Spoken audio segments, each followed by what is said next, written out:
It was fiesta season in a small rural village in Capiz, and the air pulsed with life. Strings of colorful banderitas fluttered above the dusty streets, and makeshift stalls lined the corners, selling everything from fish balls to sweet banana Q. Grilled meat sizzled over charcoal, sending plumes of fragrant smoke wafting through the air. Laughter and the out-of-tune wail of an old karaoke machine mixed with the scent of alcohol and lesson, creating a chaotic symphony of celebration. The community had waited all year for this day, a brief escape from the hardships of provincial life. 16-year-old Liza stood awkwardly near the edge of the crowd. She wasn't used to gatherings like this.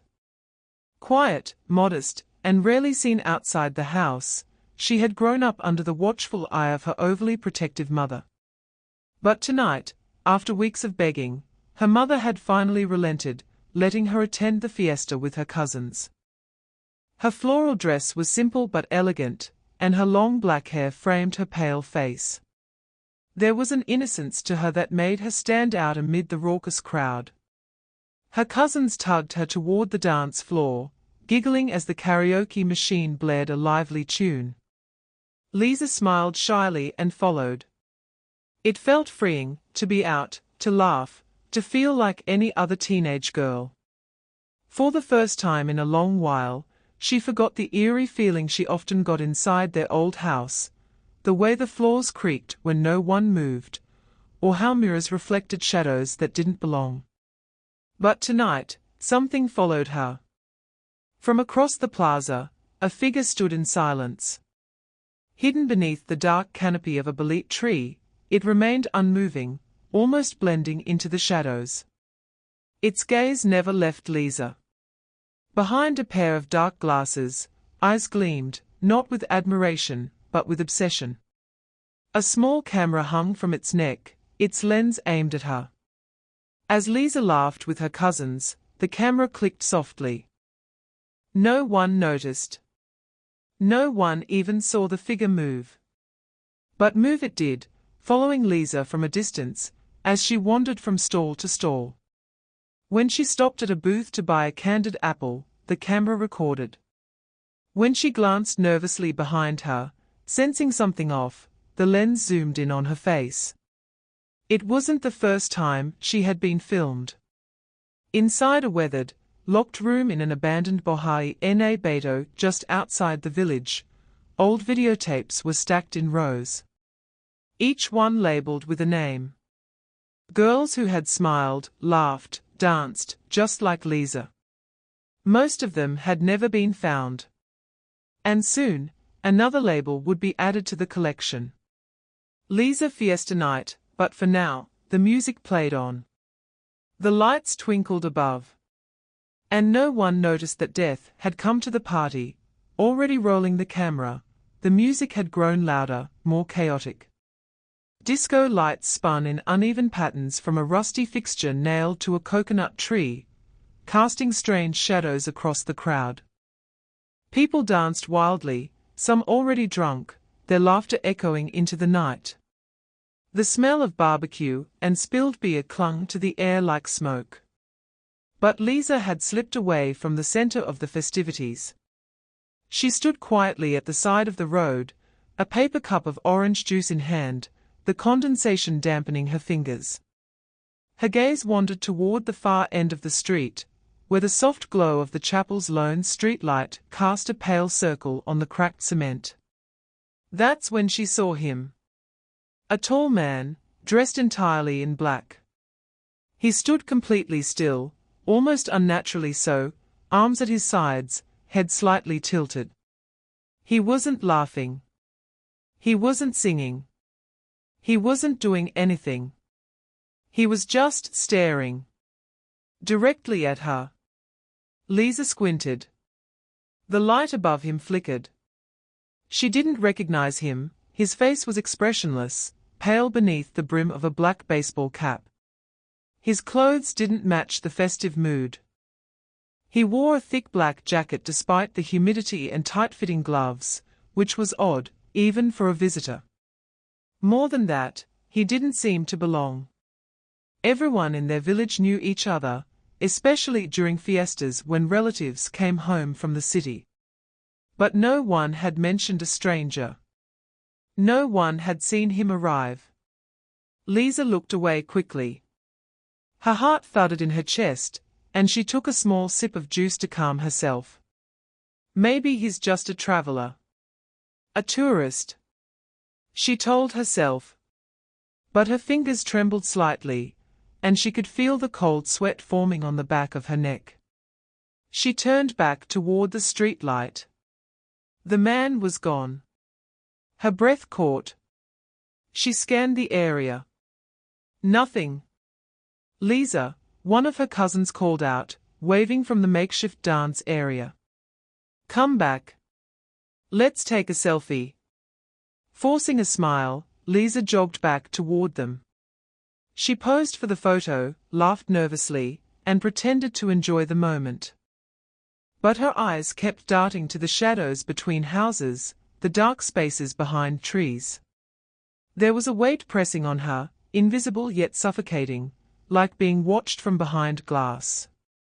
The rest of the evening passed in a blur. Children screamed with laughter chasing each other, elders sang decades-old ballads into the microphone, and teenagers flirted in the corners of the plaza. But Liza remained distant, her smile thin and uneasy. She didn't know why. She didn't have proof. But deep inside her, something primal stirred. A voice whispered in the back of her mind, he's still watching. And he was. Not far from the crowd, behind a parked tricycle, the lens of a handheld camera focused once more on Liza's face. The red recording light blinked silently in the dark. This was no coincidence. This was part of the script. And tonight, the actress had taken center stage. By midnight, the once vibrant fiesta had begun to quiet down. The smoke had cleared, leaving only the lingering scent of grilled meat and alcohol. Paper cups and food wrappers littered the ground. The karaoke machine sputtered one last sentimental ballad before falling silent, its speakers crackling in protest. The elders had already made their way home, carrying half-finished dishes and sleepy children. A few teenagers lingered, tired but unwilling to let the night end just yet. Liza and her cousins wandered off the main road, following a narrow, dimly lit side street that led toward the cotton candy vendor. The street was quieter here, with only a few flickering lights and the occasional bark of a stray dog. The buzz of cicadas filled the stillness. The girls walked in pairs, laughing softly and talking about a boy one of them liked. Liza trailed behind, her steps slower, her eyes darting around nervously. She didn't tell anyone, but the feeling hadn't left her. That weight, that presence, was still there, clinging to her like a shadow she couldn't shake.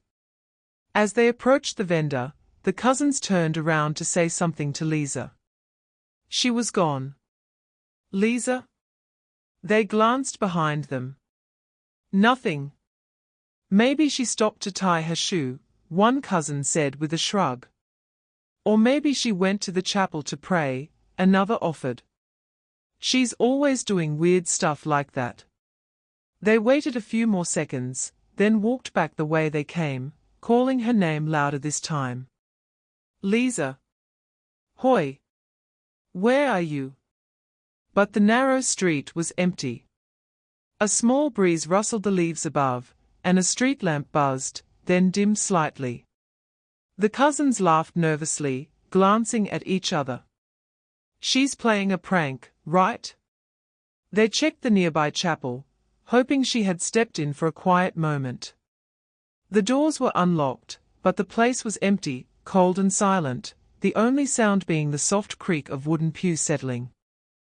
They checked behind the stalls, under tables, even behind the parked tricycles lining the street. Still nothing. The panic hadn't fully set in yet, but an unease had started to bloom. She couldn't have just disappeared. And yet, that's exactly how it felt. No one had seen her walk away. No sound. No scream. No struggle. It was as if the night had swallowed her whole. Back at the plaza, her mother was still helping clean up when the cousins returned, pale and shaking. The moment they asked, "Tita, is Liza here?" the color drained from her mother's face. She dropped the tray in her hands. She knew something was wrong. In the distance, behind the chapel, a narrow trail led into the woods. Overgrown and rarely used, only the locals knew about it. And even they avoided it at night. But deep in those trees, behind a veil of silence, the lens of a camera blinked red once more. The tape was rolling. And Lisa's final scene had already begun. Panic spread like wildfire. As soon as Lisa's cousins breathlessly explained what had happened, her mother's scream pierced the quieting night. It cut through the leftover music and laughter like a knife, startling the few remaining villagers. Trays clattered to the ground. Conversations stopped mid-sentence. And just like that, the celebration turned into chaos. Within minutes, the elders had gathered. The barangay captain, half drunk but alert, immediately called on the tanards, the village watchmen. Flashlights were pulled from drawers. Old men armed with bolos and bamboo sticks gathered in the town center. Even the priest emerged from the chapel, holding his rosary with trembling fingers. "It's been only an hour," one of the cousins said, her voice quivering. "She was just behind us, but this doesn't feel right," someone else whispered. "Not like a normal disappearance." The crowd murmured in agreement. They all felt it, that unnatural stillness in the air, as if the earth itself was holding its breath. The search began swiftly. They swept the entire street, shouting Lisa's name over and over. Neighbors opened their gates and helped look under porches and behind trees. The chapel was searched again, along with the back alleys and vendor stalls. Then one of the watchmen pointed toward the back of the stage. "There's a path behind the trees," he said. "We used to play there when we were kids." Flashlights bobbed through the darkness, as several villagers moved cautiously into the overgrown area. Vines hung low, and the underbrush was thick and wet from the afternoon rain. The air was colder here, unnaturally cold. Then someone gasped. Lying at the base of a gnarled tree was a small white handkerchief. One of the cousins rushed forward. "That's hers," she cried. "Her name's embroidered in the corner. Our Lola made it for her." They picked it up carefully. It was damp, as if it had been soaked in dew or something else. The cloth gave off a strange odor, pungent and metallic, like rotting iron mixed with smoke. A few villagers stepped back, covering their noses. But that wasn't the worst of it. Just beside the handkerchief, in the mud, were footprints. But they weren't human. They were long and thin, almost skeletal. The toes were sharp and oddly spaced, like claws. The arch twisted unnaturally, and the impressions sank deep into the earth, as if whatever made them was heavy, much heavier than a person. "What kind of animal leaves tracks like this?" one of the watchmen whispered. "It's not an animal," an old man said quietly. "That's something else." No one spoke after that. Everyone had grown up hearing stories about creatures in the woods, about spirits that roamed during fiestas looking for the unlucky or the forgotten. They never believed them, not really. Until now. "Call the albulario," someone muttered. "We need to bless this place." But blessings wouldn't come fast enough. Because deeper in the woods, past the trees and twisted vines, a pair of eyes watched through the lens of a camera. The tape continued to roll. And in the distance, a soft, hollow voice whispered, barely audible, but unmistakable, "Scene 4, complete." By morning, the entire village was tense with fear. The celebration was over, replaced by silence and suspicion. Neighbors whispered behind closed windows. Children were kept inside. Even the dogs seemed quieter, tails tucked between their legs. The search for Liza had continued through the night, but as the sun rose over the coconut trees, there was still no sign of her, no new clues, no fresh tracks. Just the lingering chill in the air that hadn't lifted. Around noon, an old man arrived at the edge of the village. He didn't knock, didn't announce himself. He simply walked into the plaza with a cane in one hand and a wooden charm dangling from his neck. His name was Mang Elias, a healer from a neighboring town, known in hushed circles not just for his herbal cures, but for sensing things others couldn't. It was said he could smell death before it came. That he could hear the footsteps of spirits days before anyone else noticed. When Mang Elias stepped onto the plaza, he paused. He closed his eyes. Then he opened them and whispered, "She's been marked." The crowd that had gathered around the chapel turned to him in silence. "This wasn't an ordinary disappearance," he said, voice low but firm. "The ground, the air, everything here is wrong." Liza's mother stepped forward, eyes red from crying. "What do you mean marked? Who would do this to her?" Mang Elias walked slowly toward the back of the stage, where the search party had found the handkerchief. He bent down, picked up a handful of soil, and sniffed it. Then he touched the tree trunk beside it. He frowned. "Not who," he said. "What?" The villagers leaned in closer. "There's an old tale," he continued, his voice like dry leaves rustling. "Long before this village was built, long before the church bells rang over these lands, something roamed here. A creature that waits for fiesta season, when music and noise distract the living. It comes disguised as one of us. Smiling, blending in. Watching." Gasps rippled through the crowd. "It's called an aswang," he said. "But not just any kind. This one is a collector, a hunter of purity. It chooses a girl from the crowd. Always the quiet ones. The kind. The innocent." Everyone immediately thought of Liza. "Once it chooses," Mang Elias said darkly, "there's no going back. It leaves signs, warnings. You saw the footprints. That was its true form. But by then, it had already fed." Liza's cousins burst into tears. Her mother collapsed to her knees. "Is she still alive?" someone asked.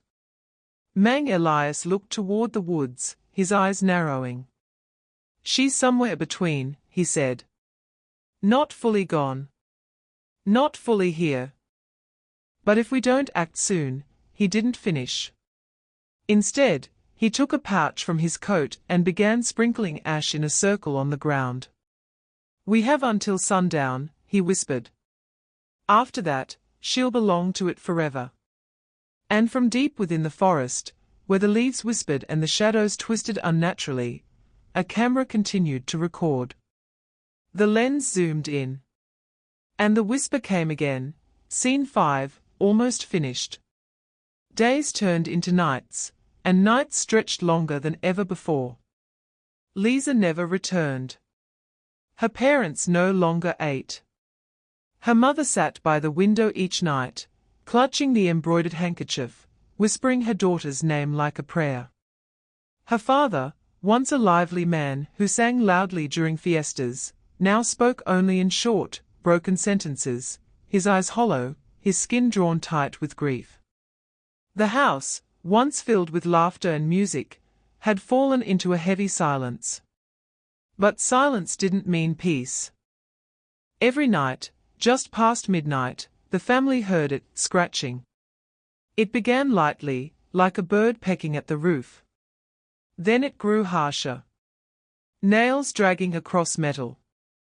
A slow, grating scrape that started from one end of the roof and moved to the other, as if something was crawling above them, circling, waiting. They had the roof checked in daylight. Nothing. No marks, no broken tiles. No animals. But the sounds always came back the next night. And every night after. Neighbors began to grow uneasy. One elderly woman, who lived next door, swore she saw something pass by her window at midnight. A tall, thin figure, dressed in black, with no visible face. It moved silently, gliding more than walking, and when she rushed outside to follow it, there were no footprints in the dirt. She refused to sleep near windows after that. I closed my curtains. I left my Santo Niño on the sill, she whispered. But it still stopped in front of my house. I could feel it watching. The villagers began taking precautions. The albulario told them to place garlic by their doors and smear salt on their thresholds. Bottles of blessed oil were passed around. Candles were lit and kept burning through the night. The church bells were rung without warning, just to ward off the thing they didn't want to name. But it wasn't enough. Because everyone knew, this wasn't a case of someone getting lost in the woods. Liza hadn't run away. She hadn't been kidnapped by a person. She had been taken. And worse, whatever took her was still around. Lurking. Watching. Waiting for something. Liza's younger brother, only 9 years old, spoke one morning of a dream. He said he saw his sister standing at the edge of the woods. She wore the same clothes from the night of the fiesta. She was barefoot, pale, and her eyes looked wrong. Did she say anything? His father asked, kneeling beside him. The boy nodded. She said, "I'm still in the story." Everyone froze. That night, Mang Elias returned and spoke to the parents. "She's not dead," he said quietly. "But she's trapped, caught in something that wants to finish a story. One that was never meant to be told." He looked toward the woods and added, "The creature doesn't just take lives. It records them."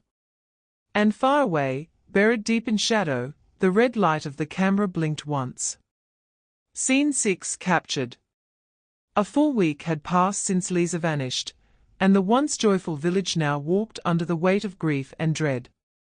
The streets that once echoed with laughter were now silent. The houses, once open and festive, were shut tight after dark. No one trusted the night anymore. In a final act of hope, or perhaps desperation, the entire village gathered at the chapel one Sunday evening.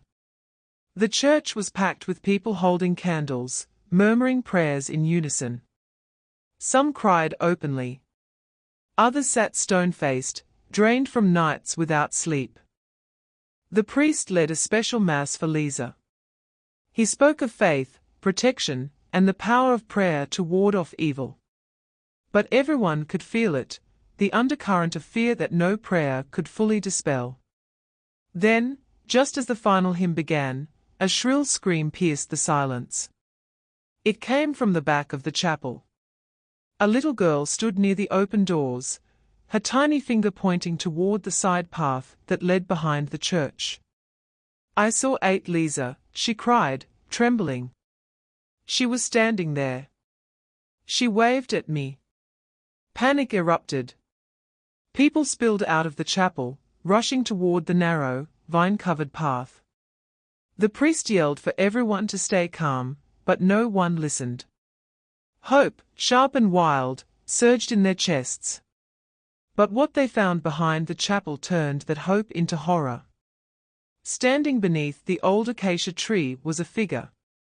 It had Liza's height, her outline. It wore a dress that looked eerily like the one she had on the night she vanished. But it had no face. Smooth, blank skin stretched where eyes and mouth should be. It stood perfectly still, holding something in its pale hands. A handkerchief, white, embroidered, and unmistakably hers. A few villagers stepped forward, their movements cautious. One man called out, "Liza?" But the figure made no sound. Then, without warning, it began to dissolve, the body unraveling into wisps of grey smoke, vanishing into the wind. The handkerchief fluttered to the ground, landing gently at the feet of a trembling elder. A collective shiver passed through the crowd. The priest clutched his rosary tightly and whispered a blessing under his breath. Since that night, the village was never the same. Each year, when fiesta season returns, so does the fear. The colorful lanterns still go up, the music still plays, but there's an unspoken rule that hangs heavy in the air: never let your daughters wander alone. Because one girl always goes missing. It doesn't matter how many precautions are taken, or how many prayers are said. One girl always disappears, quiet, kind, innocent. And the legend grows. The elders tell their children in hushed voices, never stare too long at someone you don't know. Because they might be smiling. But they might not be human. What would you do if one of your friends vanished during a celebration, without a single trace? Would you keep dancing, pretending everything was fine? Or would you follow the whispers into the dark, knowing you might never return? Some tapes are never meant to be found. And some stories are still being filmed. Move a camera candle.